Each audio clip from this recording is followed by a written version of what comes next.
Musa akawa na maono na Mungu. Halafu Mungu akaja akajitambulisha. Musa alimjua Mungu, hakumjua Mungu? Alimjua Mungu. Lakini pia kuna mama mmoja huwa ananifurahisha kwenye Biblia, aliyetokwa na damu miaka 12. Kilichomponya ni nini? Biblia inasema alikuwa na fedha, hazikumsaidia. Alikuwa na vitu, havikumsaidia. Kilichomsaidia, aliamua aweke maono juu ya Yesu, hata kama Yesu hana taarifa naye. Akafanikiwa kugusa upindo wa vazi. Alipogusa tap, moja ya kitu kinanishangaza, Yesu aliparalyze pale pale.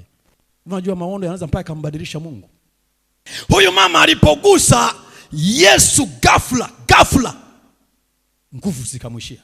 Kunyanyua mguu Yesu ikashindikana. Si kwamba ana pepo, si kwamba amekosea mahali.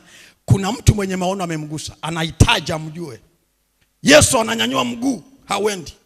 Anajaribu, ikabidi asimame aseme, nimeguswa.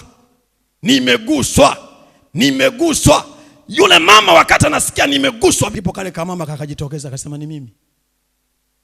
Nimeteseka miaka 12. Sina msaada.